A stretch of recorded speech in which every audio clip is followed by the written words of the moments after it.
Hi ನಮಸ್ತೆ ಎಲ್ಲರಿಗೂ market insight by A J ಚಾನಲ್ಗೆ ಸ್ವಾಗತ. ಸೊ ಈ ವಿಡಿಯೋ ಸ್ಟಾರ್ಟ್ ಮಾಡೋ ಮುಂಚೆ ಇಷ್ಟು ದಿನ ಈ ಚಾನಲಲ್ಲಿ ರೆಗ್ಯುಲರ್ ಅಪ್ಡೇಟ್ಸ್ ಅನ್ನೋದು ಕೊಡ್ತಿರಲಿಲ್ಲ. ಸೊ ಯಾಕಂದರೆ ನಾನು ಕೂಡ ಒಂದು ಸ್ಮಾಲ್ ವೆಲ್ತ್ ಮ್ಯಾನೇಜ್ಮೆಂಟ್ ಕಂಪನಿಗೆ ರಿಸರ್ಚ್ ಅನಲಿಸ್ಟ್ ಆಗಿ ಕೆಲಸ ಮಾಡ್ತಿದ್ದೆ. ಸೊ ಆ ವರ್ಕ್ ಟೆನ್ಷನ್ಸಿಂದ ನಾನು ಕಂಟಿನ್ಯೂಸ್ ಅಪ್ಡೇಟನ್ನು ನೀಡ್ತಿರ್ಲಿಲ್ಲ. ಸೊ ಇನ್ಮೇಲೆ ಆ ಥರ ಆಗಲ್ಲ. ಸೊ ಪರ್ ವೀಕ್ ನಿಮಗೆ 3 to 4 ವೀಡಿಯೋಸ್ ಅನ್ನೋದು ಬರ್ತಾ ಇರುತ್ತೆ ಈ ಚಾನಲಲ್ಲಿ. ಸೊ ನಾವು ಈ ವಿಡಿಯೋ ಸ್ಟಾರ್ಟ್ ಮಾಡೋ ಮುಂಚೆ ಒಂದು ಸ್ಟ್ರಾಂಗ್ ಡಿಸ್ಕ್ಲೇಮರು. ಸೊ ಈ ವಿಡಿಯೋಲಿ ಯಾವುದೇ ರೀತಿ ಬೈ ಸೆಲ್ ರೆಕಮೆಂಡೇಶನ್ ನೀಡ್ತಿಲ್ಲ. ಸೊ ಇಲ್ಲಿ ಯಾವುದೇ ರೀತಿ ಫೈನಾನ್ಷಿಯಲ್ ಅಡ್ವೈಸಸ್ ಕೊಡ್ತಿಲ್ಲ. Plus at the same time ನಾನು ಸೆಬಿ ರಿಜಿಸ್ಟರ್ಡ್ ರಿಸರ್ಚ್ ಅನಲಿಸ್ಟ್ ಅಲ್ಲ. ಸೊ ಇವಾಗ ನಾವು ನಿಫ್ಟಿ 50 ವೀಕ್ಲಿ ಚಾರ್ಟ್ಸನ್ನು ನಾವು ನೋಡ್ತಾ ಇದ್ದೀವಿ. ಸೊ ನಿಫ್ಟಿ ಆಲ್ಮೋಸ್ಟ್ ಇದೇ ವಾರ 2% ಕರೆಕ್ಟ್ ಆಗಿದೆ. ಸೊ ಆಲ್ಮೋಸ್ಟ್ ಹತ್ತಿರ 532 ಪಾಯಿಂಟ್ಸ್ ಕರೆಕ್ಟ್ ಆಗಿದೆ. ಸೊ ನಾವು ಈ ಝೋನಲ್ಲಿ ನಾವು ನೋಡಬೇಕಂದ್ರೆ ಆಲ್ಮೋಸ್ಟು 570 ರೇಂಜಸ್ಸಿಂದ ಲಿಕ್ವಿಡಿಟಿ ಅನ್ನೋದು ಟ್ಯಾಪ್ ಆಗಿದೆ. ಸೊ ಅಲ್ಲಿಂದ ನಾವು ನೋಡಬೇಕಾದ್ರೆ ಅಕಸ್ಮಾತ್ ಏನಾದ್ರು ಅಪ್ಸೈಡ್ ಟ್ರಾವೆಲ್ ಮಾಡಿದ್ರೆ ನಿಫ್ಟಿ 24,000 ತಿರ್ಗಾ ರೆಸಿಸ್ಟೆನ್ಸ್ ಅನ್ನೋದು ತಿರ್ಗಾ ಹೋಗಿ ರೀಟೆಸ್ಟ್ ಆಗುತ್ತಾ 24,000 ಅನ್ನೋದು ನಾವು wait and watch crucial level ಆಗಿರುತ್ತೆ. ಸೊ ಅದೇ ಥರ ನಾವು ಡೈಲಿ ನಿಫ್ಟಿ 50 ಲೆವೆಲ್ಸ್ ನೋಡೋಂಗಿದ್ರೆ ಆಲ್ಮೋಸ್ಟ್ ಒಂದು ರಿವರ್ಸಲ್ ಪ್ಯಾಟರ್ನ್ ಅನ್ನೋದೇ ಮಾಡ್ತಿದೆ. ಅಂದರೆ ಟ್ರೆಂಡ್ ಪಾಸ್ ಆಗಿ ತಿರ್ಗಿ ಡೌನ್ ಸೈಡ್ ವ್ಯೂ ಅನ್ನೋದೇ ನಮಗೆ ಕಾಣಿಸ್ತಿದೆ. ಯಾಕಂದರೆ 23,643 ಆಲ್ಮೋಸ್ಟ್ ಅಪ್ಸೈಡ್ ಲೆವೆಲ್ಗೆ ಹೋದರೆ 23,870 ರೇಂಜಸ್ಸಿಂದ ಒಂದು ಸೆಲ್ ಆಫ್ ಅನ್ನೋದು ಕಾಣ್ತು ನಮಗೆ ಫ್ರೈಡೇ. ಸೊ ಅದು ಎಕ್ಸಾಕ್ಟ್ಲಿ ಬಂದ್ಬಿಟ್ಟು 20 MA ಇಂದ ಒಂದು ಸೆಲ್ ಆಫ್ ಅನ್ನೋದು ಕಾಣ್ತಿದೆ. ಸೊ ಇಲ್ಲಿ ಡೈಲಿ ಲೆವೆಲ್ಸಲ್ಲಿ ನಾವು ನೋಡೋಂಗಿದ್ರೆ ಆಲ್ಮೋಸ್ಟ್ 23,200 ತಿರ್ಗಾ ಈ ಲೆವೆಲ್ಸ್ ತಿರ್ಗಾ ಟೆಸ್ಟ್ ಆಗಿ ತಿರ್ಗಾ ಅಲ್ಲಿ ಏನು ರಿಯಾಕ್ಷನ್ ನೋಡುತ್ತೆ ಅನ್ನೋದು ತುಂಬ ಕ್ರೂಷಿಯಲ್ ಆಗಿ ನೋಡಬೇಕಾಗುತ್ತೆ. ಸೊ ಈ ಲೆವೆಲ್ 23,260 ಲೆವೆಲ್ಸ್ ತುಂಬ ಕ್ರೂಷಿಯಲ್ ಆಗಿ ಆ್ಯಕ್ಟ್ ಮಾಡುತ್ತೆ ಈ ವೀಕು. ಸೊ ನೆಕ್ಸ್ಟ್ ಅದೇ ಥರ ಇಂಟ್ರಾಡೇ ಅಂದರೆ ಮಂಡೇ ಮಾರ್ಕೆಟ್ ನಾವು ಟ್ರೇಡ್ ಮಾಡಬೇಕಂದ್ರೆ ಯಾವ ಲೆವೆಲ್ಸ್ ನಮಗೆ ಇಂಪಾರ್ಟೆಂಟ್ ಅಂತ ನಾವು ನೋಡಬೇಕಂದ್ರೆ ಫಸ್ಟ್ ಅಪ್ಸೈಡ್ ಲೆವೆಲ್ಸ್ ನಾವು ಡಿಸ್ಕಸ್ ಮಾಡೋಣ. ಸೊ ಅಪ್ಸೈಡ್ ಲೆವೆಲ್ಸ್ ಬಂದುಬಿಟ್ಟು 23,670 ಇಂದ ಎಕ್ಸಾಕ್ಟಾಗಿ ಇನ್ನೊಂದು 100 ಪಾಯಿಂಟ್ಸ್ ದಟ್ ಇಸ್ 23,780 800 ಝೋನ್ ತುಂಬ ಇಂಪಾರ್ಟೆಂಟಾಗಿ ಆ್ಯಕ್ಟ್ ಮಾಡುತ್ತೆ. Resistance number 1. ನೆಕ್ಸ್ಟ್ ರೆಸಿಸ್ಟೆನ್ಸ್ ಬಂದುಬಿಟ್ಟು ಅದೇ ಥರ ನಾವು ನೋಡೋಂಗಿದ್ರೆ 23,930 950 ರೇಂಜಸ್ ಬಂದುಬಿಟ್ಟು ಅದು ಕೂಡ ಇಂಪಾರ್ಟೆಂಟ್ ರೆಸಿಸ್ಟೆನ್ಸ್ ಆಗಿ ಆ್ಯಕ್ಟ್ ಮಾಡುತ್ತೆ. Resistance number 2. At the same time next ಬಂದುಬಿಟ್ಟು ಫೈನಲ್ ಲೆವೆಲ್ ಬಂದುಬಿಟ್ಟು 24,230 245 ರೇಂಜ್. ಯಾಕಂದರೆ ಇಲ್ಲಿ ನೋಡಿ, ಇಲ್ಲಿ ನೋಡಬೇಕಂದ್ರೆ ಅಕಸ್ಮಾತ್ ಏನಾರ 24,000 ಏನಾದ್ರು ಬ್ರೇಕ್ ಆದರೆ 23,950 ಏನಾರ ಬ್ರೇಕ್ ಆಗಿ ಅಲ್ಲಿಂದ ಸಸ್ಟೇನ್ ಆದರೆ ಸೊ ಈ ಗ್ಯಾಪ್ ಫಿಲ್ಲಿಂಗ್ ಅನ್ನೋದು ನಾವು ನೋಡ್ಬೋದು. ಆಲ್ಮೋಸ್ಟ್ ಗ್ಯಾಪ್ ಫಿಲ್ಲಿಂಗ್ ಹತ್ತಿರ ನಮಗೆ 180 ಪಾಯಿಂಟ್ಸ್ ಇದೆ upside gap filling. So ಅದೇ ಥರ ಅಕಸ್ಮಾತ್ ಡೌನ್ ಸೈಡ್ ಏನಾರ ಬ್ರೇಕ್ ಆದರೆ ಡೌನ್ ಸೈಡ್ ಲೆವೆಲ್ಸ್ ನೋಡೋಣ. ಸೊ ಡೌನ್ ಸೈಡ್ ನೋಡೋಂಗಿದ್ರೆ ಫ್ರೈಡೇ ಲೋ ಬಂದುಬಿಟ್ಟು 23,610 to 620 ರೇಂಜ್. ಅದು ತುಂಬ ಇಂಪಾರ್ಟೆಂಟಾಗಿ ಆ್ಯಕ್ಟ್ ಮಾಡುತ್ತೆ. ಅದಾದಮೇಲೆ ನೆಕ್ಸ್ಟ್ ರೇಂಜ್ ಬಂದುಬಿಟ್ಟು 23,430 460. ಅದೊಂದು ಸಪೋರ್ಟ್ 2 ಥರ ಆ್ಯಕ್ಟ್ ಮಾಡುತ್ತೆ. ನೆಕ್ಸ್ಟ್ ಅಲ್ಟಿಮೇಟ್ ಸಪೋರ್ಟ್ ಬಂದುಬಿಟ್ಟು 23,260 280 ಲೆವೆಲ್ಸ್. ಅದು ಕೂಡ ಇಂಪಾರ್ಟೆಂಟಾಗಿ ಸಪೋರ್ಟ್ ಥರ ಆ್ಯಕ್ಟ್ ಮಾಡುತ್ತೆ. ಸೊ ಅದು ಅಕಸ್ಮಾತ್ ಏನಾದ್ರು ಬ್ರೇಕ್ ಆದರೆ ಡೌನ್ ಸೈಡ್ ಇಲ್ಲಿ ಕೂಡ ನಿಮಗೆ ನಾವು ನೋಡ್ಬೋದು. ಇಲ್ಲಿ ಆಲ್ಮೋಸ್ಟ್ ಹತ್ತಿರ 100 ಇಲ್ಲ 120 ಪಾಯಿಂಟ್ಸ್ ಗ್ಯಾಪ್ ಫಿಲ್ಲಿಂಗ್ ಇದೆ ಡೌನ್ ಸೈಡ್ ಏರಿಯಾ.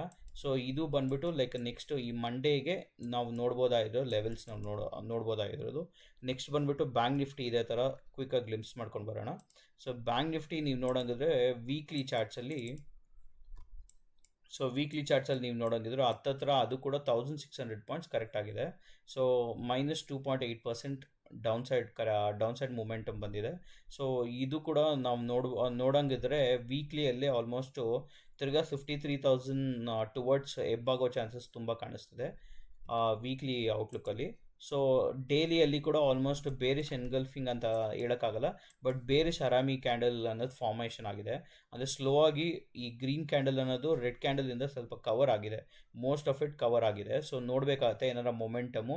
ಯಾಕಂದರೆ ಇಲ್ಲಿಂದ 2 ಟೈಮ್ಸ್ ಟೆಸ್ಟ್ ಆಗಿದೆ 53,200 ರೇಂಜಸ್ 2 ಟೈಮ್ ಟೆಸ್ಟ್ ಆಗಿದೆ. ಸೊ ನಾವು ನೋಡಬೇಕಾಗತ್ತೆ ನೆಕ್ಸ್ಟ್ ವೀಕು ಯಾವ ಥರ ಹೋಲ್ಡ್ ಮಾಡುತ್ತೆ ಆ ಲೆವೆಲ್ಸು. ಯಾಕಂದರೆ ಆ ಲೆವೆಲ್ಸ್ ಏನಾದ್ರು ನಾವು ಹೋಲ್ಡ್ ಮಾಡಿಲ್ಲ ಅಂದರೆ ಹತ್ತಿರ down side another 500 points down side momentum ಅನ್ನೋದು ಈಸಿಯಾಗಿ ಬರೋ ಚಾನ್ಸಸ್ ಇದೆ. ಯಾಕಂದರೆ ಗ್ಯಾಪ್ ಫಿಲ್ಲಿಂಗ್ ಇದೆ ಕೆಳಗಡೆ. ಸೊ ಇವಾಗ ಬಂದುಬಿಟ್ಟು ಅದೇ ಥರನೇ ಇದು ಕೂಡ ಮಂಡೇ ಇಂಟರ್ಡೇ ಲೆವೆಲ್ಸ್ ಅನ್ನೋದು ನಾವು ಮಾತಾಡೋಂಗಿದ್ರೆ ಒಂದು ಬಂದುಬಿಟ್ಟು ಅಪ್ಪರ್ ಸೈಡ್ ಲೆವೆಲ್ಸ್ ನೋಡೋಂಗಿದ್ರೆ ಒಂದು ಬಂದುಬಿಟ್ಟು 54,250 300 ರೇಂಜು ತುಂಬ ಇಂಪಾರ್ಟೆಂಟಾಗಿ ರೆಸಿಸ್ಟೆನ್ಸ್ ಥರ ಆ್ಯಕ್ಟ್ ಮಾಡುತ್ತೆ, ಇಮಿಡಿಯೇಟ್ ರೆಸಿಸ್ಟೆನ್ಸ್ ಥರ. ಸೊ ಅದಾದಮೇಲೆ ನೆಕ್ಸ್ಟ್ ಲೆವೆಲ್ ಬಂದುಬಿಟ್ಟು 54,900 960 ರೇಂಜ್, ಅಂದರೆ 55,000 ಸೈಕಾಲಜಿಕಲ್ ಲೆವೆಲ್ಲು, ಅದು ಕೂಡ ಲೈಕ್ ರೆಸಿಸ್ಟೆನ್ಸ್ ಥರ ಆ್ಯಕ್ಟ್ ಮಾಡುತ್ತೆ. ಸೊ ನೆಕ್ಸ್ಟ್ ಫೈನಲ್ ರೆಸಿಸ್ಟೆನ್ಸ್ ಬಂದುಬಿಟ್ಟು ಲೈಕ್ 55,500 600ವರೆಗೂ ಅದು ಒಂದು ರೇಂಜ್ ಥರ ಆ್ಯಕ್ಟ್ ಮಾಡುತ್ತೆ. ಸೊ ಅದೇ ನಾವು ಡೌನ್ ಸೈಡ್ ನಾವು ನೋಡೋಂಗಿದ್ರೆ ಫಸ್ಟ್ ಒನ್ ಬಂದುಬಿಟ್ಟು ಇವತ್ತಿನ ಲೈಕ್ ಫ್ರೈಡೇನ ಲೋ, ಆ ಫ್ರೈಡೇ ಲೋ ಬಂದುಬಿಟ್ಟು 53,620 650 ರೇಂಜು, ಅದು ಇಂಪಾರ್ಟೆಂಟ್ ಆಗಿ ಸಪೋರ್ಟ್ ಥರ ಆ್ಯಕ್ಟ್ ಮಾಡುತ್ತೆ. ನೆಕ್ಸ್ಟ್ ಬಂದುಬಿಟ್ಟು ನಾನು ಹೇಳೋರ ಥರ ಆವಾಗಲೇ ನಾವು ನೋಡೋ ಥರ ಡೈಲಿ ವ್ಯೂ ಅಲ್ಲಿ 53,100 200 ರೇಂಜಸ್ವರೆಗೂ ಅದು ಬಂದ್ಬಿಟ್ಟು ಇಮಿಡಿಯೇಟ್ ಸಪೋರ್ಟ್ ಆಗಿ ನಿಲ್ಲುತ್ತೆ. ಅದು ಅಕಸ್ಮಾತ್ ಏನಾರ ಬ್ರೇಕ್ ಆದರೆ down side we can another 500 points fall ಅನ್ನೋದು ನಾವು ನೋಡ್ಬೋದು. ಸೊ 52,800 ಅನ್ನೋದು ಅಲ್ಟಿಮೇಟಾಗಿ ಸಪೋರ್ಟ್ ಥರ ನಿಲ್ಲುತ್ತೆ. ಸೊ ನೆಕ್ಸ್ಟ್ ವೀಕ್ ನೋಡಬೇಕಾಗುತ್ತೆ ಈ ಎರಡು ಇಂಡೆಕ್ಸ್ ಕೂಡ ಏನು ಟ್ರೆಂಡಿ ಥರ ಯಾವ ಥರ ಎಷ್ಟು ಟ್ರೆಂಡಿ ಆಗಿ ಮೂವ್ ಆಗುತ್ತೆ, ಇಲ್ಲಾಂದರೆ ಅದೇ ಫ್ರೇಸಲ್ಲಿ ಕನ್ಸಾಲಿಡೇಟ್ ಆಗುತ್ತೆ ಅಂತ ನಾವು ನೋಡಬೇಕಾಗುತ್ತೆ. ಯಾಕಂದರೆ ಆಲ್ರೆಡಿ ಇದೇ ವೀಕಲ್ಲೇ ಎರಡು ಇಂಡೆಕ್ಸ್ ಕೂಡ ಹತ್ತತ್ರ 2.5% ಟು 3% ಹತ್ತತ್ರ ಕರೆಕ್ಟ್ ಆಗಿದೆ. So at the same time ನಾವು ಕ್ವಿಕ್ಕಾಗಿ ಬೇರೆ ಇಂಡೆಕ್ಸ್ ಬಗ್ಗೆ ನೋಡ್ಕೊಂಬರೋಣ. ಫಸ್ಟ್ ಒನ್ ಬಂದುಬಿಟ್ಟು ನಿಫ್ಟಿ ಆಟೋ ನೀವು ನೋಡೋಂಗಿದ್ರೆ ಆಲ್ಮೋಸ್ಟ್ ರಿವರ್ಸಲ್ ಪ್ಯಾಟರ್ನ್ ಅಂದರೆ ಕಾಣಿಸ್ತಿದೆ ನಮಗೆ. ಸೊ ಆದಷ್ಟು ಡೌನ್ ಸೈಡ್ ಟೆಸ್ಟ್ ಆಗಿರೋ ಥರ ನಮ್ಗೆ ನೋಡ್ಬೋದು. ಬಟ್ ಆದರೂ ಈ ವೀಕಲ್ಲಿ ಸ್ವಲ್ಪ ಒಳ್ಳೆ ಕ್ಲೋಸಿಂಗ್ ಅನ್ನೋದು ಕೊಟ್ಟಿದೆ, ಅಂದರೆ ಕಂಪ್ಯಾರಬಲಿ ಟು ಅದರ್ ಇಂಡೆಕ್ಸ್ ಇದು ಒಳ್ಳೆ ಕ್ಲೋಸ್ ಅನ್ನೋದೇ ಕೊಟ್ಟಿದೆ. ಸೊ ನೆಕ್ಸ್ಟ್ ಬಂದುಬಿಟ್ಟು ನಿಫ್ಟಿ ಬ್ಯಾಂಕ್ ನಾವು ಡಿಸ್ಕಸ್ ಮಾಡಿದ್ವಿ. ನೆಕ್ಸ್ಟ್ ಬಂದುಬಿಟ್ಟು ಐ ಟಿ ಸೆಕ್ಟರ್ ನಾವು ನೋಡೋಂಗಿದ್ರೆ ಆಲ್ಮೋಸ್ಟು ಹತ್ತತ್ರ ಏಪ್ರಿಲ್ ಮಿಡ್ಡಿಂದಾನೇ ತುಂಬ ಬಿದ್ದಿದೆ market. So I T sector ಅಷ್ಟು ಬಿದ್ದಿದ್ದರಿಂದ ಮೈಟ್ ಬಿ ಇದು ಒಂದು ಪುಲ್ ಬ್ಯಾಕ್ ಅಂತಲೇ ನಾವು ಎಕ್ಸ್ಪೆಕ್ಟ್ ಮಾಡ್ಬೋದು. 1.3% ಕರೆಕ್ಟ್ ಮೀನ್ಸ್ ಇನ್ಕ್ರೀಸ್ ಆಗಿದೆ. ಸೊ ಫಿನ್ ನಿಫ್ಟಿ ಕೂಡ ಆಲ್ಮೋಸ್ಟ್ 0.5% ಕರೆಕ್ಟ್ ಆಗಿದೆ. ಸೊ ಫಾರ್ಮಾ ಬಂದುಬಿಟ್ಟು 0.34% ಪಾಸಿಟಿವ್ ಕ್ಲೋಸ್ ಆಗಿದೆ. ಸೊ ನೆಕ್ಸ್ಟ್ ಬಂದುಬಿಟ್ಟು ಎಫ್ ಎಮ್ ಸಿ ಜಿ ಬಂದುಬಿಟ್ಟು ಲೈಕ್ ಅಪ್ಪರ್ ಸೈಡ್ ಒಳ್ಳೆ ಮೊಮೆಂಟಮ್ ಕೊಡ್ತು ಸ್ಟಾರ್ಟಿಂಗು, ತಿರ್ಗಾ ಅಲ್ಲೊಂದು ರೆಸಿಸ್ಟೆನ್ಸಿಂದ ಸ್ವಲ್ಪ ಲೋವರ್ ಬಂತು, ಆದರೂ 0.54% ಪಾಸಿಟಿವ್ ಕ್ಲೋಸ್ ಆಗಿದೆ. ಸೊ ನೆಕ್ಸ್ಟ್ ಬಂದುಬಿಟ್ಟು ಮೆಟಲ್ ಇಂಡೆಕ್ಸ್ ಬಂದುಬಿಟ್ಟು ಫ್ರೈಡೇನೇ ಒಂದೇ ದಿನ 1.93% ಬಿದ್ದಿದೆ. ಸೊ ನೆಕ್ಸ್ಟ್ ರಿಯಲ್ಟಿ ಬಂದುಬಿಟ್ಟು 1.8% ಲೈಕ್ ಕರೆಕ್ಷನ್ ಆಗಿದೆ. ಸೊ ನಿಫ್ಟಿ ಎನರ್ಜಿ ಬಂದುಬಿಟ್ಟು ಮೈಟ್ ಬಿ ಇದು ಒಂದು ಟ್ರೆಂಡ್ ಕಂಟಿನ್ಯೂಷನ್ ನೋಡ್ಬೋದು, ಇಲ್ಲಾಂದರೆ ಲೈಕ್ ರಿವರ್ಸಲ್ ಅನ್ನೋದು ನೋಡ್ಬೋದು. ಯಾಕಂದರೆ ಈ ಲೆವೆಲ್ ತುಂಬ ಇಂಪಾರ್ಟೆಂಟ್ ಆ್ಯಕ್ಟ್ ಆಗಿರುತ್ತೆ 39,350 ರೇಂಜಸ್ಸು. ಸೊ ನೆಕ್ಸ್ಟ್ ಬಂದುಬಿಟ್ಟು ಇನ್ಫ್ರಾನು ಫ್ರೈಡೇ ದಿನ ನಮಗೆ -0.44% ಕರೆಕ್ಟ್ ಆಗಿದೆ. ಸೊ ಇಂಡಿಯಾ ಡಿಫೆನ್ಸ್ ಸೆಕ್ಟರ್ ಬಂದುಬಿಟ್ಟು ಆಲ್ಮೋಸ್ಟ್ 1.84% ಕರೆಕ್ಟ್ ಆಗಿದೆ ಫ್ರೈಡೇ ಒಂದೇ ದಿನ. ಸೊ ನಾವು ನೆಕ್ಸ್ಟ್ ವಾರ ನಾವು ನೋಡಬೇಕಾಗುತ್ತೆ ಯಾವ ಥರ ಈ ಎಲ್ಲ ಇಂಡೆಕ್ಸಸ್ಸು ಯಾವ ಸೆಕ್ಟರ್ಸು ಪರ್ಫಾರ್ಮ್ ಆಗುತ್ತೆ ಅಂತ. ಸೊ ತಿರ್ಗಾ ನಾನು ಮಂಡೇ ಪೋಸ್ಟ್ ಮಾರ್ಕೆಟ್ ವೀಡಿಯೋಲಿ ನಾನು ತಿಳಿಸ್ಕೊಡ್ತೀನಿ ಯಾವ ಸೆಕ್ಟರ್ ಬೂಮಿಂಗಲ್ಲಿದೆ, ಇಲ್ಲಾಂದರೆ ಯಾವ್ದಾರ ರಿವರ್ಸಲ್ ಬರ್ತಿದೆ, ಇಲ್ಲಾಂದರೆ ಡೌನ್ ಸೈಡ್ ಕ್ಲೋಸ್ ಆಗ್ತಿದೆಯಾ ಮೊಮೆಂಟಪ್ ಅಂತ. ಸೊ ನೆಕ್ಸ್ಟ್ ಅದೇ ಥರ ನಾವು ನೋಡೋಂಗಿದ್ರೆ ಗೋಲ್ಡ್ ಚಾರ್ಟ್ ಮಾತಾಡೋಣ. ಸೊ ಗೋಲ್ಡ್ ಬಂದುಬಿಟ್ಟು ನಾನು XAUSD ಇದು ಗೋಲ್ಡ್ ಹಾಕಿದ್ದೀನಿ. ಸೊ ಇದು spot rate. So US chart ಇದು. ಸೊ US ಚಾರ್ಟ್ ಪ್ರಕಾರ ನಾವು ನೋಡೋಂಗಿದ್ರೆ ಗೋಲ್ಡ್ಗೆ ಅಲ್ಟಿಮೇಟ್ ಆಗಿ ಡೈಲಿ ಲೆವೆಲ್ಸ್ ಬಂದುಬಿಟ್ಟು $4484 ನಾವು ಹೋಲ್ಡ್ ಮಾಡಬೇಕು. ಅಕಸ್ಮಾತ್ ಅದೇನಾರ ಹೋಲ್ಡ್ ಆಗಿದೆ ಬ್ರೀಚ್ ಆದರೆ ನೆಕ್ಸ್ಟ್ ಲೆವೆಲ್ ಬಂದುಬಿಟ್ಟು $4346 ಅನ್ನೋದು ನಮಗೆ ಬರುತ್ತೆ ಲೈಕ್ ಮಾರ್ಕೆಟಲ್ಲಿ. ಸೊ ನೆಕ್ಸ್ಟ್ ಬಂದುಬಿಟ್ಟು ಸೊ ಗೋಲ್ಡ್ ನಾವು ನೋಡೋಂಗಿದ್ರೆ ಆಲ್ಮೋಸ್ಟು ಹತ್ತತ್ರ ಇಲ್ಲಿ ಲೋವರ್ ಲೋ ಅನ್ನೋದು ಮಾಡ್ತಿದೆ. ಸೊ ಯಾವಾಗ ಇಲ್ಲಿ ಲಿಕ್ವಿಡಿಟಿ ತೊಗೊಂಡು ರಿವರ್ಸಲ್ ಎಳಿತಾರೆ ಅಂತ ನಮ್ಗೆ ಗೊತ್ತಿಲ್ಲ, ಬಟ್ ಲೋವರ್ ಲೋ ಅನ್ನೋದು ಕಂಟಿನ್ಯೂಸ್ ಆಗಿ ಮಾಡ್ಕೊಂಡು ಹೋಗ್ತಾ ಇದೆ.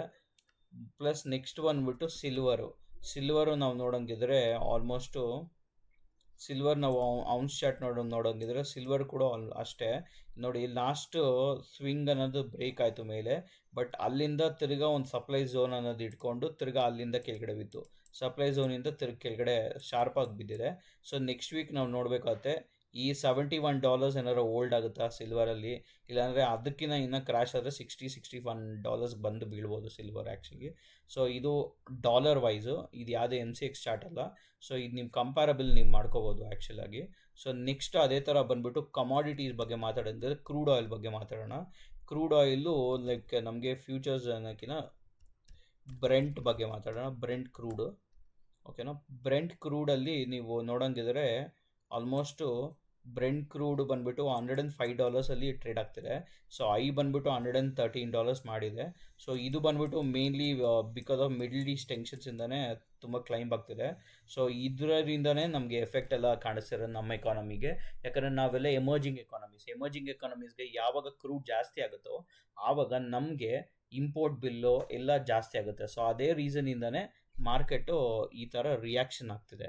ಸೊ ಅದೇ ಥರ ನಾವು ನೋಡೋಂಗಿದ್ರೆ ಲೈಕ್ ನೆಕ್ಸ್ಟ್ ವೀಕು ಯಾವುದು ಮಂಡೇ ಯಾವುದು ಲೈಕ್ ಇಂಪಾರ್ಟೆಂಟ್ ಗ್ಲೋಬಲ್ ಈವೆಂಟ್ಸ್ ಅನ್ನೋದೇನಿಲ್ಲ. ಸೊ ಅದೇ ಅರ್ನಿಂಗ್ಸ್ ಕ್ಯಾಲೆಂಡರ್ ನೀವು ನೋಡೋಂಗಿದ್ರೆ ಮಂಡೇಗೆ Indian Oil, Astral, Timken, IGL ಮತ್ತು Jain Resource Recycling, Triveni Turbine, JSW Cement ಮತ್ತು ಓಲಾ ಇವ್ರದ್ದೆಲ್ಲ ರಿಸಲ್ಟ್ಸ್ ಇದೆ. ಸೊ ನಾನು ನಿಮಗೆ ನೆಕ್ಸ್ಟ್ ಲೈಕ್ ಮಂಡೇ ವಿಡಿಯೋಲ್ಲಿ ನಾನು ಪೋಸ್ಟ್ ಮಾರ್ಕೆಟ್ ವಿಡಿಯೋಲ್ಲಿ ಇದೇ ಥರ ಅಪ್ಡೇಟ್ಸನ್ನು ತಿಳಿಸ್ಕೊಡ್ತೀನಿ. ಸೊ ಅಷ್ಟುವರೆಗೂ ಪ್ಲೀಸ್ ಸಬ್ಸ್ಕ್ರೈಬ್ ಮಾಡಿ ಮತ್ತು ಶೇರ್ ಮಾಡಿ ಮತ್ತು ನಿಮ್ಮ ಸಪೋರ್ಟ್ ಹೀಗೆ ಇರಲಿ. Thank you.